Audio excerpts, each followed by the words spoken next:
chegada de Israel ali na região deixou os povos da região com medo, porque aquela terra pertencia àquele povo de Israel. Em outra oportunidade, depois de tantos anos, eles retornam para reivindicar o que é deles por direito, não é isso? Depois de saírem do Egito e andar 40 anos ali no deserto, agora eles vão se achegando e começa primeiro a combater ali na cidade de Jericó. Não foi fácil, mas eles venceram Jericó. Por que eles venceram Jericó? Porque simplesmente eles obedeceram, seguiram exatamente aquilo que o Senhor Deus havia dito para eles. Assim que o povo atravessou ali o Jordão, em terra seca, eles esperaram antes de começar suas conquistas. Assim que passou o Jordão, eles deram tempo. Não, primeiro vamos ter que nos organizar. E a primeira coisa que eles fazem é se dedicarem ao Senhor através da circuncisão. Todos aqueles que não tinham sido circuncidados, agora teria que ser circuncidado. Depois participaram da Páscoa, uma festa que todos nós sabemos de grande importância. Se você quiser entender mais sobre o assunto, você lê os primeiros 5 capítulos aí de Josué. E agora eles estão para enfrentar ali as muralhas de Jericó. Claro, guiado por Deus, irmãos, eles fazem algo que aos olhos humanos não tinha condições alguma deles obterem êxito. E às vezes, até nos dias atuais, você segue uma orientação de Deus, vai surgir pessoas que podem olhar para você e dizer: esse caso não tem jeito, isso não tem saída. Mas é interessante que eles, seguindo essa orientação de Deus, eles chegaram. O Senhor havia dito que eles deveriam dar uma volta todos os dias nas muralhas de Jericó. Os homens que estavam dentro ali de Jericó não entenderam nada, achavam que eles estavam alucinados, que eles estavam somente adorando ao Senhor, mas mesmo assim, eles dentro e com medo, eles dão a primeira volta. E volta para onde, gente? Para o arraial, para a sua comunidade. Chega lá, as mulheres estão preparadas já, os recepciona, eles se alimentam, descansam. No dia seguinte, dá mais uma volta nas muralhas de Jericó. Voltam para o arraial, se alimentam novamente, descansam no dia seguinte. Essa mesma rotina durante 6 dias. Só que o 7º dia foi o mais intenso, porque eles tiveram que dar 7 voltas em volta ali das muralhas de Jericó. Às vezes nós fazemos coisas que Deus nos orienta, que talvez aos olhos humanos seja cansativa, não tenha resultado, mas se você permanecer firme num propósito, seguindo as orientações de Deus, no final você vai ver os inimigos ao chão, irmãos, em nome de Jesus. Você vai ver as barreiras, assim como foi no tempo de Josué, também acontece também em nosso tempo. E tudo isso acontece para que o nome do Senhor venha a ser glorificado. Depois que eles deram a última volta, as muralhas vieram ao chão e todas as pessoas da cidade ficaram aterrorizadas, sem saber o que fazer. Depois, claro, que a trombeta tocou. Só que Deus havia dado uma orientação bem clara e específica ao povo de Israel. Qual era a orientação? Que eles não deveriam levar nada daquela cidade, porque tudo estava amaldiçoado. Era anátema, exceto algumas questões de ouro, de prata, né? Vaso de metal, que seriam consagrados ao Senhor, seriam como tesouro para o Senhor. Os demais seria visto para Deus como maldição. E o que acontece, irmãos? Vamos para o capítulo de número 7 de Josué. Diz assim: e prevaricaram os filhos de Israel no anátema. O que é anátema, gente? Amaldiçoado, maldição.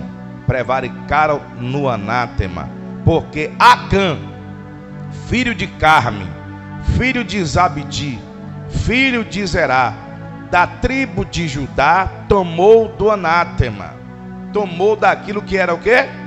Amaldiçoado, daquilo que Deus disse que ele não poderia levar, e a ira do Senhor se acendeu contra os filhos de Israel. Queridos, você pode perguntar: pastor, mas eu não vi aqui qual foi a maldição. Eu quero que você, por favor, volte aí no capítulo 6, versos 17 e 18, para que você venha entender. 6:16, para que vocês entendam. E sucedeu que, tocando os sacerdotes a sétima vez as buzinas, disse Josué ao povo: o que, irmãos? Gritai, porque o Senhor vos tem dado a cidade. Porém a cidade será anátema ao Senhor, ela e tudo quanto houver nela. Somente a prostituta Raabe viverá, ela e todos os que com ela estiverem em casa, porquanto escondeu, protegeu, guardou os mensageiros que enviamos. Tão somente guardai-vos do anátema, para que não vos metais em anátema tomando dela, e assim façais.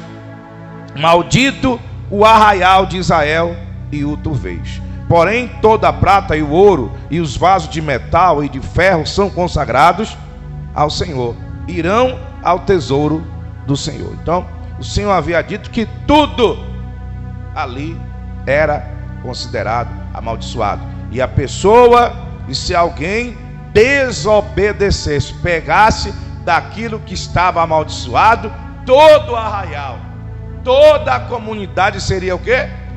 Punida por conta disso.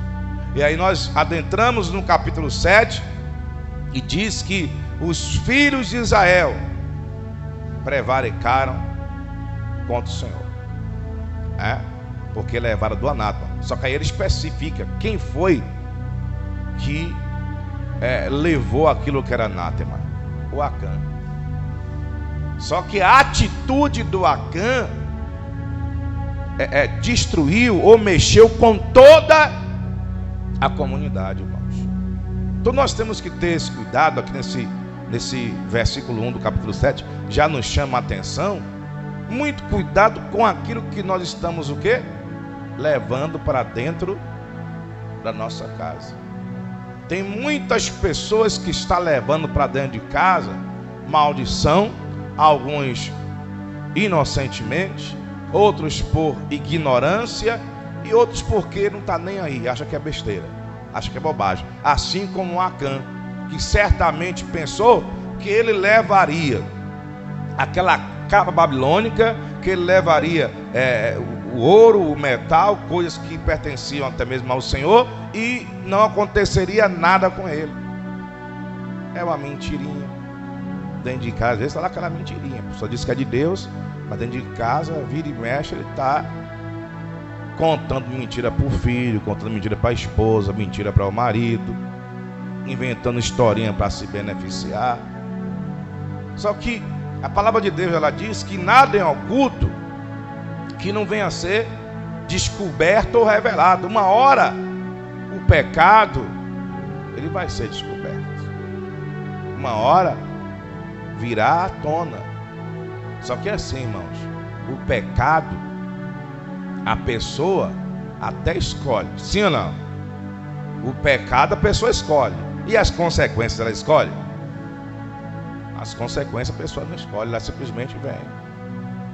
Então é por isso que nós temos que ter bastante atenção. Olha o que diz aqui no verso 2: enviando, pois, Josué de Jericó alguns homens a Ai, que está junto a Bet-Avém, da banda do oriente de Betel, falou-lhes dizendo: subi e espiai a terra. Subiram, pois, aqueles homens e o que, gente? E espiaram a Ai, observaram a Ai. Então eles foram lá examinar como era, aquela terra. Eles tinham acabado de ter uma grande vitória, de ter um grande triunfo sobre Jericó, que era considerado uma fortaleza, que era considerado uma cidade intransponível, mas pelo poder de Deus, na fé que eles estavam em Deus, eles conseguiram obter a vitória. Mais um passo já foi dado para eles começarem a alcançar a terra prometida. Agora era um outro passo, que era vencer a cidade de Ai. E aparentemente, vamos ver agora no verso 3, que a população, a comunidade de guerreiros ali em Ai era pequena, não tinha nem comparação. Era, perdoe a minha expressão, mas insignificante em comparação a Jericó, irmãos. Era fácil deles chegarem lá e vencer, como eles mesmos observaram isso aqui, como diz no versículo de número 3. E voltaram a Josué e disseram-lhe, ou seja, trouxeram o quê? O relatório: não suba todo o povo, subamos alguns 2.000 ou 3.000 homens a ferir a Ai. Não fatigues ali todo o povo, porque poucos são o que, gente? Os inimigos. Então ele olhou assim: nós acabamos de sair de uma grande batalha, né? Tinha um intervalo já de alguns dias aqui. O povo ainda estava se recuperando dessa guerra. Nós vamos para Ai, vamos vencer Ai. Agora não precisa levar todo mundo, não. 2, 3.000 homens que formos lá, a gente consegue vencer fácil. E de fato, irmãos, tem batalhas que nós enfrentamos que são fáceis de ser vencidas. E por que não estamos vencendo nessas batalhas? Por que Israel vai a uma batalha como essa e não obtém a vitória? Primeiro, vou usar outra parte: menosprezar o adversário. E o pior de tudo não foi nem menosprezar, foi o que, gente? O pecado encoberto. O pecado encoberto. E eu quero fazer uma ponte com vocês rapidamente. Deixa marcado aí, vamos primeiro em Provérbios 28, em nome de Jesus. Provérbios 28.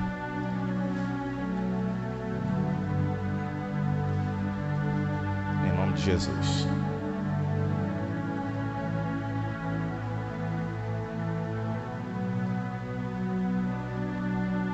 Provérbios 28, versículo de número 13, que diz assim, amados: o que encobre as suas transgressões, o que acontece? Nunca prosperará, mas o que as confessa e deixa, alcançará o quê? Misericórdia. Então o que eles tinham que fazer ali? Confessar e deixar. Apesar que nesse caso Deus já havia dado o que, gente? A sentença, sim ou não? Deus já havia dado a sentença daquela pessoa, ou melhor, daquela tribo que não seguisse as orientações que o Senhor Deus havia dado, que não obedecesse. Eu estou aqui citando esse versículo porque para hoje, como nós vivemos na graça, você pecou, pede perdão a Deus, confesse, deixe a mentira, deixe o engano, a prostituição. Não é só confessar, porque tem gente que confessa, A gente confessa o mesmo pecado 300 vezes. Todo dia ele confessa o mesmo pecado e comete o mesmo pecado. Todo dia ele confessa o mesmo pecado e cai no mesmo pecado. Só que aqui o texto diz que tem que confessar e o que, irmãos? E deixar. Porque a pessoa que enquanto ela estiver cobrindo a transgressão, o pecado, ela nunca o quê? Prosperará. O que significa isso aqui? Nunca terá felicidade. Nunca será feliz, vai ficar reclamando, porque isso não dá certo, porque aquilo não dá certo. E às vezes nós temos que olhar no espelho e entender o que está acontecendo comigo. Quem é o culpado de tudo isso? Às vezes nós queremos responsabilizar Deus e murmuramos. Enquanto perdemos tempo na murmuração, não percebemos onde está o problema. Não vamos entender onde está o problema. Você para de murmurar e começar a concentrar em Deus, se concentrar na palavra de Deus, você perceberá onde está o problema e vai procurar resolver a questão. O que encobre nunca prosperará, mas o que as confessa e deixa, esse que vai alcançar a misericórdia. Voltando, por favor, lá em Josué, no capítulo 7, no nome de Jesus.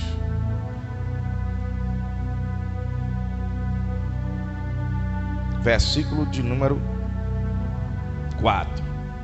Assim subiram lá do povo alguns 3.000 homens, os quais fugiram, o que, gente?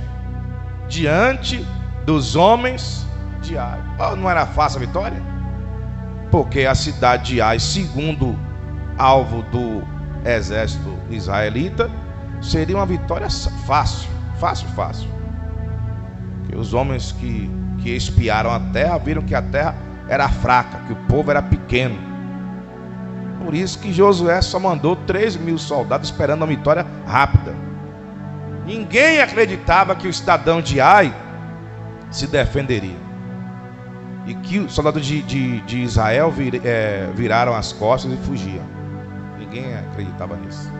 Todos achavam que seria uma vitória fácil. E os homens de Ai, versículo 5, feriram alguns 36 e seguiram desde a porta até Sebarim e feriram-nos na descida. E o coração do povo, o que, gente? Se derreteu e se tornou o quê? Como água. Começaram o quê? A se lamentar. Não estavam entendendo o quê? O que estava acontecendo, o porquê daquela situação. Ninguém entendeu. Mas aí eu peço que vocês mais uma vez venham comigo. Lamentações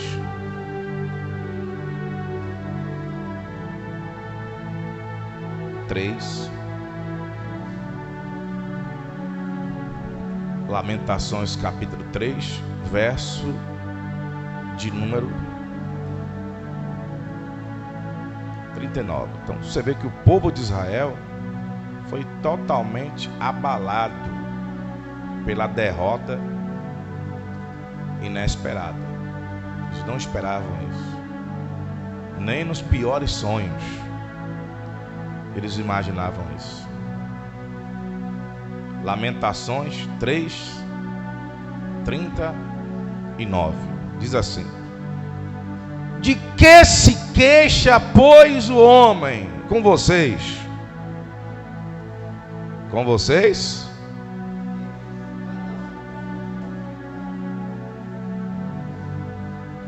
De que eles estavam se queixando?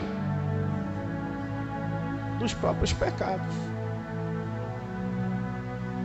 Então, às vezes, estamos lamentando por algumas coisas. Perdoe a redundância, mas já citei. E nós temos que olhar para o espelho. Por que está acontecendo isso na minha vida? Por que eu estou assim? Alguém plantou lá atrás, está só colhendo, agora é o tempo de colheita. Não esqueça que a lei da semeadura existe e ela, quando vem a colheita, o negócio é sério. Aquilo que o homem semear, isso também o que, gente? Ceifará. Não esquece disso. Então a gente tem que ter muito cuidado, muita atenção, para não cair nesse conto. Nós temos que ter muito cuidado com aquilo que está entrando em nossa casa. Vamos aplaudir Jesus, que Ele merece.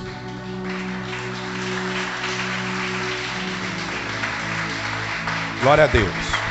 Vamos orar aqui pelos irmãos de casa. Deus, Pai Todo-Poderoso, no nome de Jesus, que o Senhor possa estar abrindo o entendimento deste teu servo que nos acompanha, meu Pai, em sua residência, alguém que está em algum outro local com a família acompanhando, que o Senhor possa alcançar, que o Senhor possa quebrar, meu Pai, toda a ação do inimigo que tem cegado o entendimento desta pessoa, que o Senhor venha dar vitória em nome de Jesus, para a glória do teu nome. E você que crê, diga amém, em nome de Jesus.